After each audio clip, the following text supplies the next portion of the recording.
Assalamualaikum dan salam Sarawakku sayang, bersama saya Mariam Zanaria. Tumpuan berita, Kerajaan Sarawak dan Kerajaan Persekutuan terus bekerjasama dalam usaha membasmi kemiskinan di negeri ini. Terdahulu, Premier Sarawak Datuk Patinggi Tan Sri Dr. Abang Abdul Rahman Zuhari Tun Datuk Abang Openg menerima kunjungan hormat daripada Menteri di Jabatan Perdana Menteri Ekonomi Datuk Sri Mustafa Mohamed di bangunan Dewan Undangan Negeri Dun Sarawak di Kuching pada Rabu. Dalam pertemuan yang berlangsung selama hampir 1 jam itu, Datuk Seri Mustafa memberitahu perbincangan tertumpu kepada pembasmian kemiskinan menerusi program Miskin Tegar Keluarga Malaysia di Sarawak. Menurut beliau, Kerajaan Persekutuan komited menghapuskan kemiskinan tegar menjelang 2025 dan di Sarawak pihaknya menyasarkan sebanyak 30 lokaliti untuk dilawat pada tahun ini. Tahun ini kita cadang 3 fasa, bermakna selepas ini ada 160 lokasi seluruh negara, ya, di Sarawak 30. Fasa pertama rintis di pilot program. Fasa pertama ini 10 lokasi di Sarawak. Fasa kedua dalam sebulan kita akan tamatkan dengan kerajaan negeri. Fasa ketiga hujung tahun. Jadi tahun ini 30 lokaliti akan dipilih. Beliau berkata demikian ketika ditemui media selepas kunjungan hormat terhadap Premier Sarawak. Dalam pada itu, beliau berterima kasih kepada Kerajaan Sarawak kerana telah memudahkan lawatan kerja rasmi beliau di negeri ini. Berita seterusnya, pelbagai usaha Kerajaan Sarawak telah dilaksanakan selaras dengan agenda mencapai matlamat 100% liputan bekalan air untuk penduduk di negeri ini. Menteri Utiliti dan Telekomunikasi Sarawak, Datuk Julaihi Narawi berkata, ini termasuk program Grid Air Negeri dan program Bekalan Air Alternatif Sarawak, SAWAS. Sehubungan itu, beliau memaklumkan The Borneo International Water and Wastewater Exhibition and Conference BWEC 2022 bakal diadakan selama 3 hari pada 17 hingga 19 Oktober ini. Therefore, an event such as this BWEC 2022 is very much needed as it serves to improve a constructive and beneficial platform to discuss and bring forth new innovations and technologies from both local and international industries, which can be customized to improve the water supply and wastewater systems in Sarawak, both in the urban and rural areas. Beliau berkata demikian dalam sidang media BWEC 2022 di Bilik Jawatankuasa Dewan Undangan Negeri Dun Sarawak pada Rabu.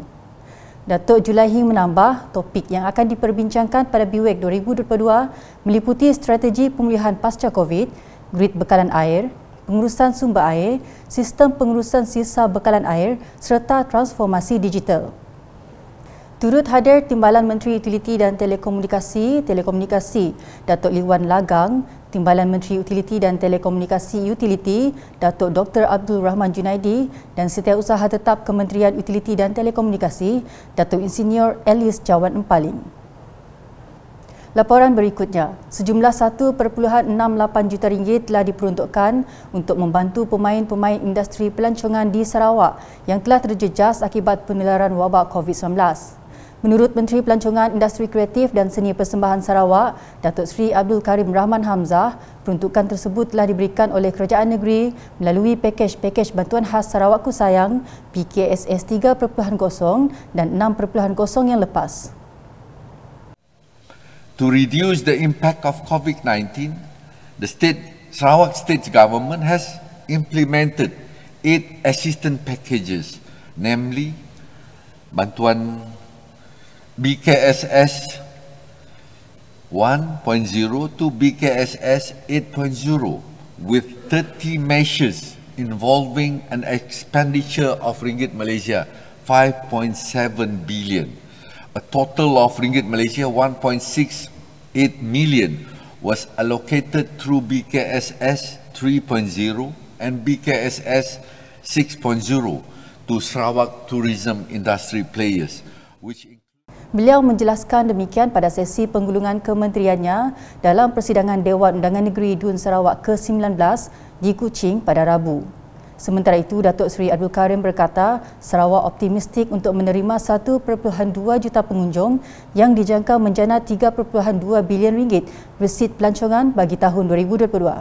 Tegasnya, sementara industri pelancongan antarabangsa beransur pulih, industri pelancongan domestik akan terus memacu pemulihan industri pelancongan Sarawak. Sementara itu, Datuk Seri Abdul Karim memberitahu kempen Sia Sitok Sarawak yang diperkenalkan mendapat sambutan yang amat menggalakkan dengan menjana nilai jualan lebih 6 juta ringgit. Ujar beliau, kementeriannya melalui Lembaga Pelancongan Sarawak telah memperkenalkan insentif perjalanan diskaun melalui kempen Sia Sitok versi 1.0, 2.0 dan 3.0. Malah katanya kempen penginapan Sia Sitok versi 1.0 dan 2.0 juga dilakukan bagi mempromosikan perjalanan dalam negeri selain melawat kempen pakej insentif VIP diperkenalkan untuk mempromosikan perjalanan antara negeri. The Sia Sitok Sarawak campaign have indeed received good response and generated more than ringgit Malaysia 6 million in sales value with a total of 2,269 tour packages purchased involving 15,642 travellers. The wider range of domestic tour packages will create more interest among locals to travel widely in our state, which will benefit the tour industry.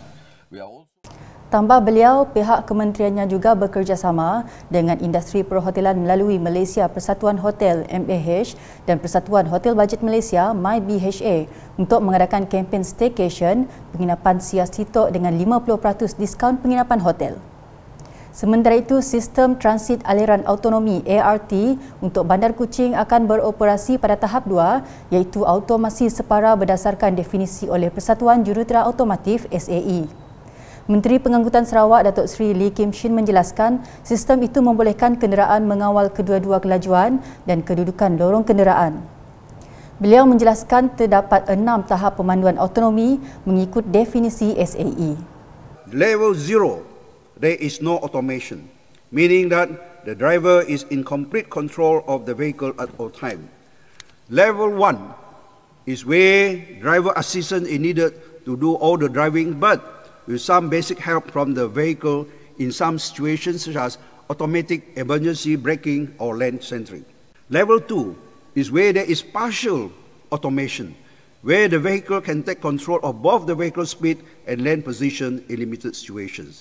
Level 3 is conditional automation, whereby the vehicle is in full control in certain situations, monitors the road and traffic, and will inform the driver when they must take control. Level 4 is where there is high automation and the vehicle can do all driving under nearly all conditions without any driver attention. Level 5, where the vehicle can drive in all situations without any human intervention. Beliau berkata demikian dalam sesi penggulungan kementeriannya pada persidangan Dewan Undangan Negeri Dun Sarawak ke-19 pada Selasa. Sementara itu, Datuk Seri Lee turut mendedahkan sehingga kini kerja-kerja awal yang dilakukan meliputi kajian penilaian kesan alam sekitar dan kajian kesan sosial dan warisan serta kerja-kerja pra-kejuruteraan seperti kerja-kerja penyiasatan tanah dan ukur telah selesai.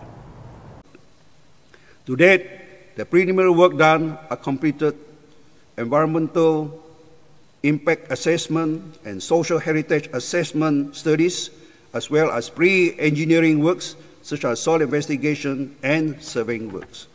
Currently, the scheme and infrastructure detail design is in progress, while the tender exercise for the system design and build package contractors are progressing.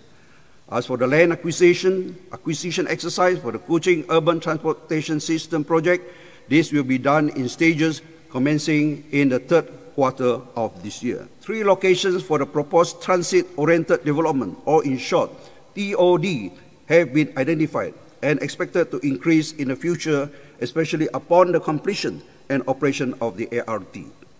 Dalam pada itu, Datuk Seri Lee berkata, Kementerian Pengangkutan Sarawak MOTS sedang bekerjasama rapat dengan pihak berkuasa penerbangan yang berkaitan untuk mengkaji kemungkinan meningkatkan kekerapan penerbangan, terutamanya semasa musim perayaan dan meluaskan liputan penerbangan ke destinasi antarabangsa lain di rantau ini.